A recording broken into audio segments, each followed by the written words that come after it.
यीशु में आप सबको मेरी तरफ से सलाम। मैं मिसेस नीलम परवेज आज एक बार फिर आपके सामने मत्ती की अंजील और उसके 21वें बाब की तिलावत करूंगी और दुआ करती हूँ कि कलाम सुनने और देखने वालों के लिए बायस बरकत हो। आमीन। और कलाम पाक में यूँ लिखा है, और जब वो यरूशलेम के नजदीक पहुंचे और जैतून के पहाड़ पर बैतफीगे के पास आए, तो यीशु ने दो शागिर्दों को ये कहकर भेजा कि अपने सामने के गांव में जाओ। वहां पहुंचते ही एक गधी बंधी हुई और उसके साथ बच्चा पाओगे। इन्हें खोल कर मेरे पास ले आओ। और अगर कोई तुमसे कुछ कहे तो कहना, खुदावंद को इसकी ज़रूरत है, वो फिर फौरन उसे भेज देगा। ये इसलिए हुआ कि जो नबी की मार्फत कहा गया वो पूरा हो के सयून की बेटी से कहो, देख तेरा बादशाह तेरे पास आता है, वो हलीम है और गधे पर सवार है, बल्कि लादू के बच्चे पर। बस शागिर्दों ने जाकर जैसा यीशु ने उनको हुक्म दिया था वैसा ही किया, और गधी और बच्चे को लाकर अपने कपड़े उन पर डाले और वो उन पर बैठ गया। और भीड़ में के अक्सर लोगों ने अपने कपड़े रास्ता में बिछाए और औरों ने दरख्तों से डालियां काट कर राह में फैलाई। और भीड़ जो इसके आगे आगे जाती और पीछे पीछे चली आती थी, पुकार पुकार कर कहती थी, इब्ने दाऊद को होशाना, मुबारक है वो जो खुदावंद के नाम पर आता है, आर्मे वाला पर होशाना। और जब वो यरूशलेम में दाखिल हुआ तो सारे शहर में हलचल पड़ गई और लोग कहने लगे, ये कौन है?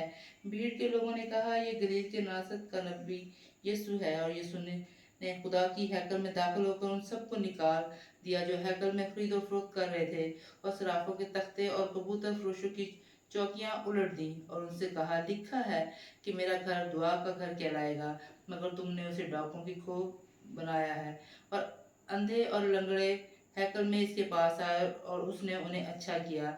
लेकिन जब सब सरदार काहनों और फकीरों ने उनसे अजीब कामों को जो उसने किए और लड़कों को हैकल में इब्ने दाऊद को होशाना पुकारते देखा, तो खफा होकर उससे कहने लगे, तू सुनता है कि ये क्या कहते हैं? यीशु ने उनसे कहा, हाँ, क्या तुमने कभी नहीं पढ़ा कि बच्चों और शीरखार के मुंह से तूने हम को कामिल कराया? और वो इन्हें छोड़कर शहर से बाहर बैतनिया में गया और रात को वहीं रहा। और जब सुबह को फिर शहर को जा रहा था तो उसे भूख लगी, और राह के किनारे अंजीर का एक दरख्त देखकर उसके पास गया और पत्तों के सिवा इसमें कुछ ना पाकर उससे कहा, आइंदा तुझ में कभी फल ना लगे। और अंजीर का दरख्त उसी दम सूख गया।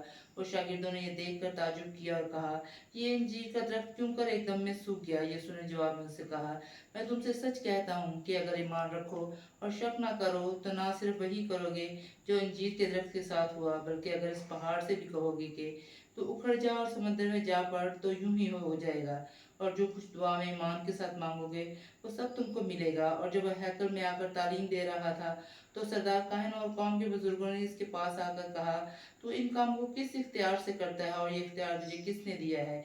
यीशु ने जवाब में उससे कहा, मैं तुमसे एक बात पूछता हूँ, अगर वो मुझे बताओगे तो मैं भी तुमको बताऊंगा कि इन काम को किस इख्तियार से करता हूँ। यूहन्ना का बपतिस्मा आसमान कहाँ से था? आसमान की तरफ से या इंसान की तरफ से? वो आपस में कहने लगे कि अगर हम कहें आसमान की तरफ से तो वो हमसे कहेगा, फिर तुमने क्यों इसका यकीन ना किया? और अगर कहें इंसान की तरफ से तो हम अवाम से डरते हैं, क्योंकि सब यूहन्ना को नबी जानते हैं। बस उन्होंने जवाब में यीशु से कहा, हम नहीं जानते। उसने भी उनसे कहा, मैं भी तुमको नहीं बताता कि इन बातों को किस इख्तियार से करता हूँ। तुम क्या समझते हो कि एक आदमी के दो बेटे थे। इसने पहले के पास जाकर कहा, बेटा जा आज पाकिस्तान में काम कर। उसने जवाब में कहा, मैं नहीं जाऊंगा, मगर पीछे पछता कर गया। फिर दूसरे ने के पास जाकर उसने उसी तरह कहा। उसने जवाब दिया, जनाब जनाब अच्छा जनाब, मगर गया नहीं। इन दोनों में से कौन अपने बाप की मर्जी बजा लाया?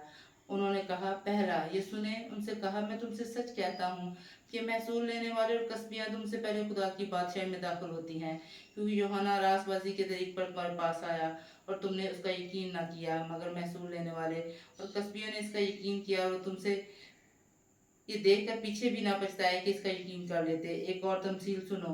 एक घर का मालिक था जिसने ताकस्तान लगाया और उसके चारों तरफ अहाता घेरा और उसमें हौज खोदा और बुर्ज बनाया। उसे बागबानों को ठेके पर देकर परदेश चला गया। और जब फल का मौसम करीब आया तो उसने अपने नौकरों को बागबानों के पास अपना फल लेने को भेजा। और बागबानों ने इसके नौकरों को पकड़कर किसी को पीटा, किसी को कत्ल किया, किसी को संसार किया। और फिर उसने औरों को भेजा जो फल पहलों से भी ज्यादा थे, और उन्होंने इसके साथ वही सलूक किया। आखिर उसने अपने बेटे को उनके पास ये कहकर भेजा कि वो मेरे बेटे का तो लिहाज करेंगे। जब बागबानों ने देखा बेटे को देखा तो आपस में कहा, यही वारिस है, आओ उसे कत्ल करके इसकी मीरास पर कब्जा कर लें। और उसे पकड़कर ताकिस्तान से बाहर निकाला और कत्ल कर दिया।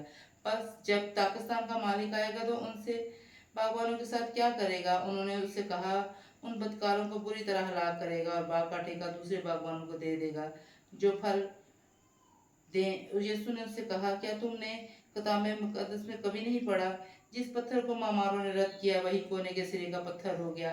ये खुदावंद की तरफ से और हमारी नज़र में अजीब है। इसलिए मैं तुमसे कहता हूँ कि खुदा की बादशाही तुमसे ले ली जाएगी और उस कौम को जो इसके फल लाए दे दी जाएगी। और जो उस पत्थर पर गिरेगा वो टुकड़े टुकड़े हो जाएगा, लेकिन जिस पर वो गिरेगा उसे पीस डालेगा। और जब सरदार काहिनों और फरीसियों ने इसकी तमसीलें सुनी तो समझ गए कि हमारे हक में कहता है। वो उसे पकड़ने की कोशिश में थे, लेकिन लोगों से डरते थे क्योंकि वो उसे नबी जानते थे।